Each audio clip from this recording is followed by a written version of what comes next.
साथियों, आज क्या ऐसी स्थिति निर्मित हुई कि विपक्ष को आज सड़क पर उतरना पड़ा। इस चक्का जाम के माध्यम से लोगों के बीच में आना पड़ा।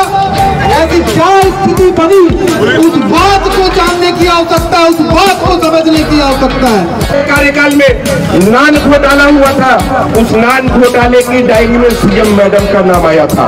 उस सीएम मैडम तक कार्रवाई कब होगी, उस तक ईडी कब पहुंचेगी, पूरा छत्तीसगढ़ प्रदेश कांग्रेस कमेटी इस बात को जानना चाहता है। नमस्कार दोस्तों, कैसे हैं आप? उम्मीद करता हूं कि आप बहुत ही अच्छे होंगे, स्वस्थ होंगे, मस्त होंगे और अपने काम में व्यस्त होंगे। दोस्तों, आज मैं हूं कांसाबेल के मेन चौक में खड़ा हूं दोस्तों, और आप देख सकते हैं मेरे पीछे तरफ काफ़ी लोग बैठे हुए हैं। यहाँ काफ़ी भीड़ भाड़ आज है दोस्तों। इसका कारण है दोस्तों, भूपेश बघेल के बेटे को ईडी ने कैद कर लिया है। जी हाँ दोस्तों, इसीलिए उसकी गिरफ्तारी के विरोध में ये रैली आज निकाली गई है, चक्का जाम किया जा रहा है। आइए सुनते हैं नेता लोग क्या क्या कह रहे हैं। आज पूरे छत्तीसगढ़ में प्रदेश कांग्रेस कमेटी के आह्वान पे एक दिवसीय चक्का जाम धरना प्रदर्शन पूरे छत्तीसगढ़ में किया जा रहा है।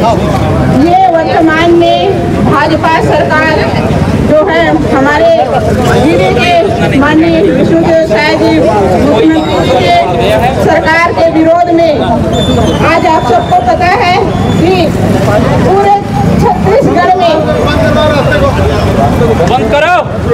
जंगल कटाई हो रहा है।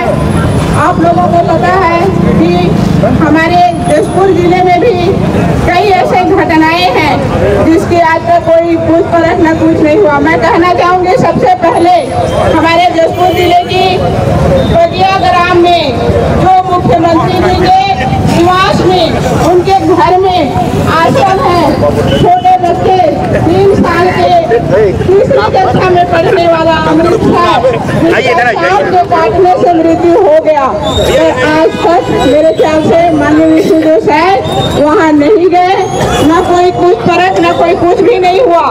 एक लौता लड़का, उसके कोई पिताजी के कोई संतान नहीं है जिसका सांप काटने से मृत्यु हो गया। और मैं कहना चाहूंगी इस मंच पे कि उस बच्चे को मुआवजा 50 लाख मिलना चाहिए।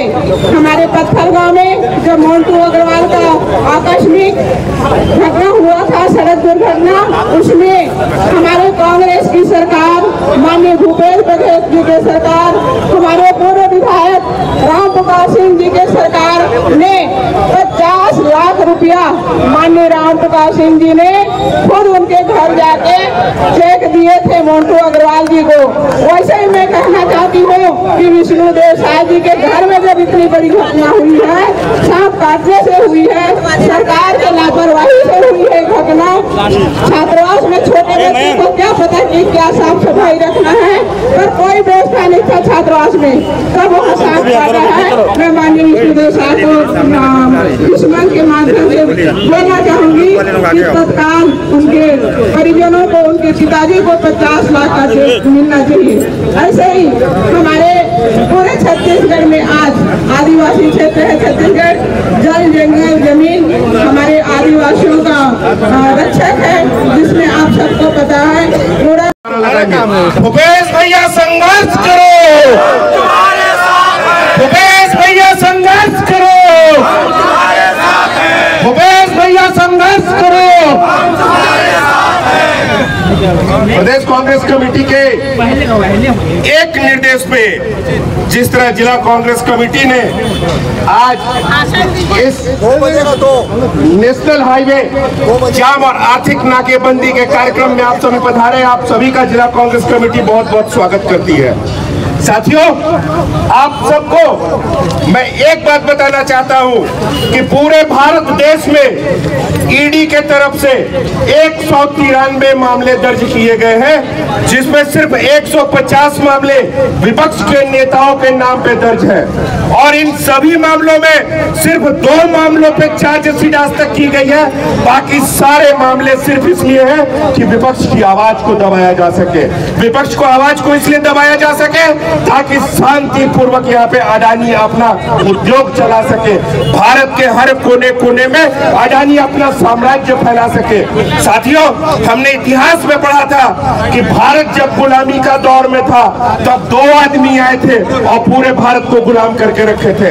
साथियों, आज वही दिन वापस आने वाला है। सिर्फ अडानी और अंबानी 2 आदमी काम कर रहे हैं और वापस गरीब के बच्चों का स्कूल बंद करवा करके, हर 10 किलोमीटर में दारू की दुकान खोलवा करके वापस भारत और छत्तीसगढ़ को गुलामी की ओर धकेलने का काम कर रहे हैं। साथियों, अगर ईडी को कार्रवाई करना है, अगर सच में कार्रवाई करना है, तो इसके पहले रमन सिंह की सरकार थी। आदरणीय साथियों, रमन सिंह की सरकार में एक पनामा पेपर्स घोटाले का नाम आया था, उसमें रमन सिंह के सांसद के पुत्र अभिषेक सिंह का नाम आया था।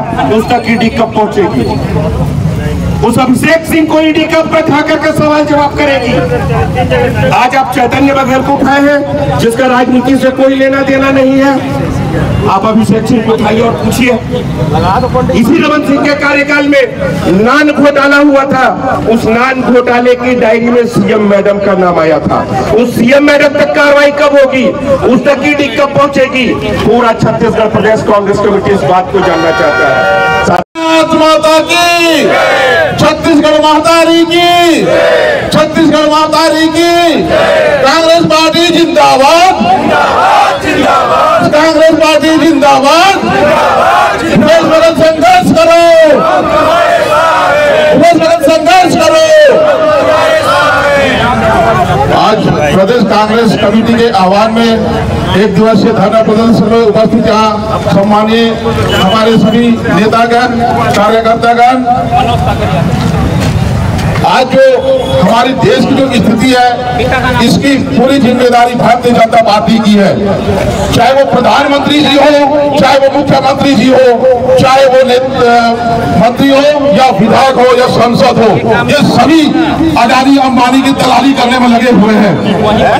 मैं बताना चाहूंगा, हम डरने वाले नहीं हैं।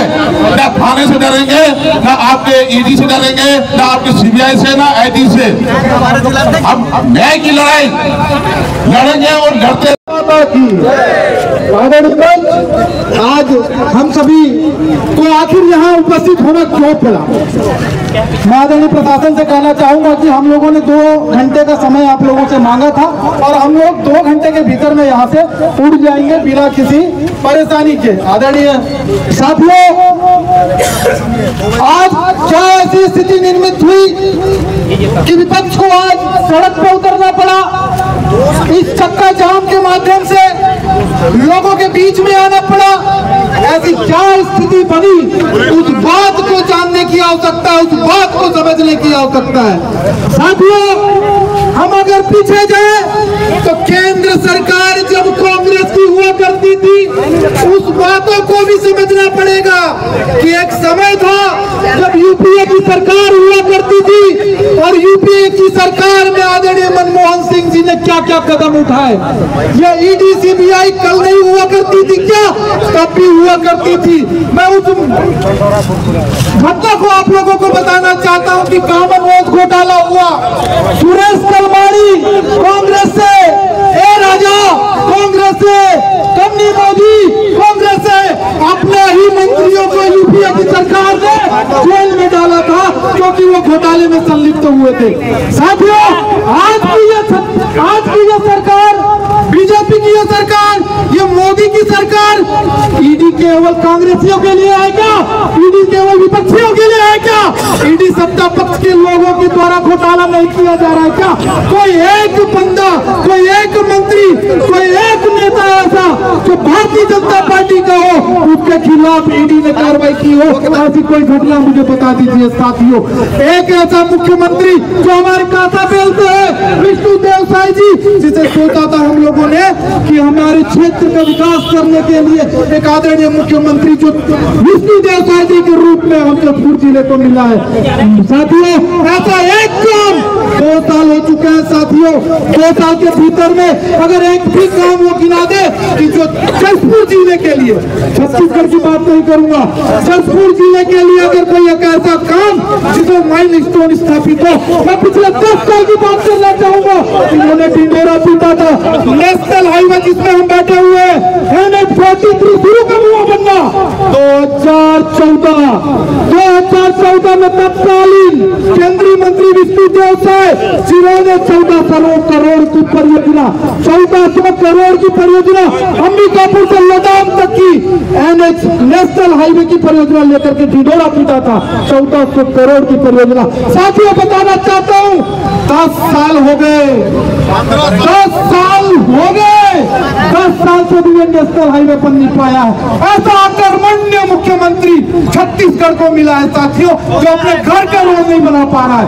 साथियों इस बात को जानना पड़ेगा, इस बात को समझना पड़ेगा। विष्णुदेव साय मुर्दाबाद, मुर्दाबाद, मुर्दाबाद, विष्णुदेव साय मुर्दाबाद, मुर्दाबाद, मुर्दाबाद। अरे डबल इंजन की बात करते हैं, डबल इंजन फेल है, डबल इंजन फेल है। दोस्तों इस समय अचानक पुलिस वाले इस रैली को रोकने का पूरा प्रयास किए और उन्होंने कहा कि हम आपको 2 घंटे का टाइम दिए थे जो अब हो चुका है, लेकिन कांग्रेसी नेताओं ने कहा कि नहीं, आपने 2 घंटा का समय दिया है और अभी 2 घंटा हुआ नहीं है, 2 बजेगा तभी 2 घंटे का समय पूरा होगा, तब तक हम रैली करते रहेंगे।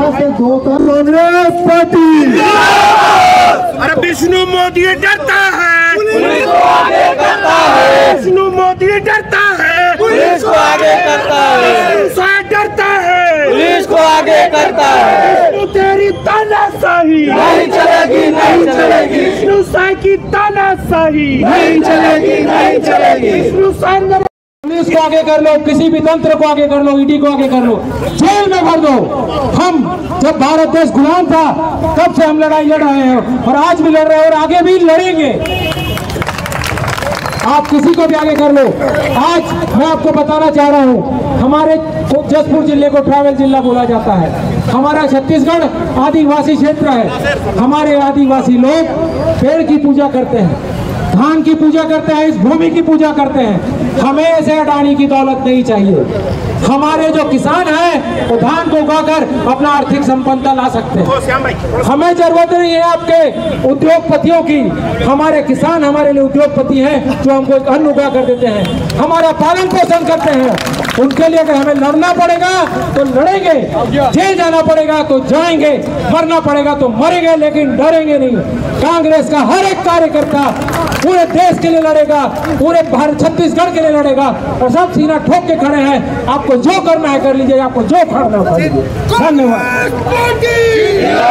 इसके बाद आमंत्रित करता हूँ कांग्रेस कमेटी के नेतृत्व में पूरे जिले के मेरे कांग्रेस परिवार के सभी साथियों के साथ में हम यहाँ पर इस चौक पर जो एकत्र हुए हैं ये सबको मालूम है, पूरी जनता को मालूम है, सबको समझ रहे हैं, लेकिन फिर भी इस मंच के माध्यम से मैं इतना बात को जरूर कहना चाहूँगा कि ये जो हमको एकत्र होना पड़ा है, ये जो हमको इकट्ठा होना पड़ा है, ये जो हमको विरोध प्रदर्शन करना पड़ रहा है, ये कोई कांग्रेस पार्टी की इच्छा नहीं है, ये कोई कांग्रेस पार्टी की परिपाटी नहीं है। लेकिन आप बीजेपी के शासन, भारतीय जनता पार्टी के नेता जिस ढंग से कार्य कर रहे हैं, जिस ढंग से प्रताड़ित कर रहे हैं, आखिर दुखित व्यक्ति कहीं तो अपनी आवाज को उठाएगा, कहीं तो अपनी आवाज को बताएगा। आज के इस कार्यक्रम में हमारे जिला कांग्रेस के प्रभारी, जिले के प्रभारी आदरणीय भानु प्रताप जी भी हमारे बीच पहुंचे हुए हैं, बहुत स्वागत है।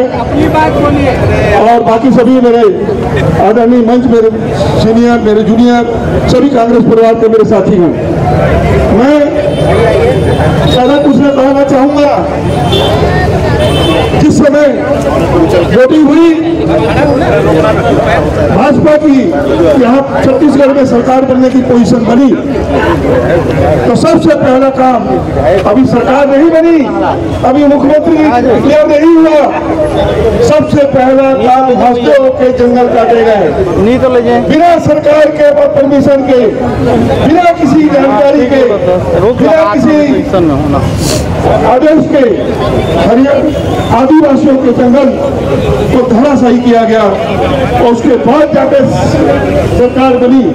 और सरकार में हमको ये खुशी हुई, बहुत ज्यादा खुशी हुई, जब हमारे ब्लॉक के, हमारे जिले के आदरणीय विष्णुदेव साय जी को जब यहाँ का मुख्यमंत्री बनाया गया।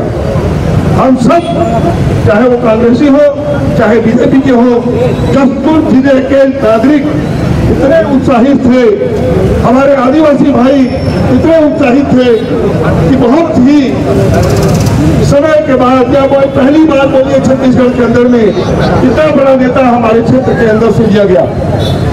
लेकिन मिला क्या? मिला क्या? ये तो राजाशाही शासन, अंग्रेजों का शासन, उसमें जब जो शासक था वो आदिवासियों को चलाता था, आदिवासियों को उपयोग करता था, किसानों को कोड़े लगते थे, किसानों का दुरुपयोग होता था। आज विष्णुदेव साय को वही उपयोग हो रहा है। आज विष्णुदेव साय उसी स्थिति में है, अपने मन से कुछ भी नहीं कर सकते हैं।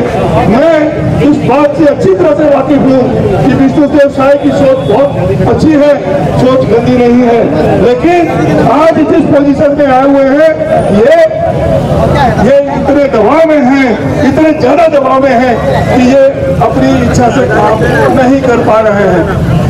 आदिवासियों का विरोध हो रहा है, किसानों के पक्ष में कोई काम नहीं हो रहा है, खाद बीज किसानों को नहीं मिल रही है। खाद, ऐसा नहीं है कि छत्तीसगढ़ में खाद नहीं है, प्राइवेट गोदामों में खाद मिल रही है, सोसाइटियों में खाद नहीं है, बीज की उपलब्धता नहीं है, किसानों के बारे में कोई सोचा नहीं जा रहा, आदिवासियों के बारे में कोई सोचा नहीं जा रहा। मैं सिर्फ एक छोटी सी विष्णुदेव साय जी, आपने अपने राजनीतिक भविष्य में, आपके राजनीतिक काल में बहुत नाम कमाया है और ये मुख्यमंत्री का पद लेकर आप अपनी बदनामी मत कीजिए, आप आज ही इस्तीफा देकर वापस आए। धन्यवाद। जय हिंद, जय भारत। प्रदेश कांग्रेस कमेटी के आह्वान पर पूरे प्रदेश में आर्थिक नाकेबंदी की आह्वान किया गया है। उसी कार्यक्रम में आज पूरे जिले का कार्यक्रम कांसाबेल में आदरणीय जिले के प्रभारी भानु प्रताप सिंह के अगुवाई में हो रहा है। मैं आप सभी को कहना चाहता हूं कि कांग्रेस पार्टी लगातार संघर्ष कर रही है और आगे और अधिक करने की आवश्यकता है। चाहे ईडी हो, सीबीआई हो, चाहे किसी भी प्रकार का कोई डरावनी काम इन लोग करते हैं, कांग्रेस पार्टी के कार्यकर्ताओं को तंग करते हैं। इससे डरने की आवश्यकता नहीं है। हमें और आगे इस संघर्ष को तेज करना है और आगे चल करके आने वाले दिनों में छत्तीसगढ़ प्रदेश में पुनः कांग्रेस पार्टी की सरकार स्थापना करना है और आदिवासियों, बेरोजगारों, मजदूरों और किसानों को खुशहाल करना है और साथ ही साथ पूरे प्रदेश को आगे बढ़ाते हुए संपन्न बनाना है। मैं समाज ऐसी क्या परिस्थिति निर्मित हुई कि छत्तीसगढ़ को आर्थिक नाकेबंदी की स्थिति से गुजरना पड़ रहा है। आज पूरे छत्तीसगढ़ का जो खनिज, यहाँ का अमन चैन, यहाँ की सुख शांति, सारे चीज़ों पर ग्रहण लग रहा है और इसके विरोध में जिसने भी बात की, चाहे वो पूर्व मुख्यमंत्री जी हो और हमारे कांग्रेस परिवार के वरिष्ठ जन हो,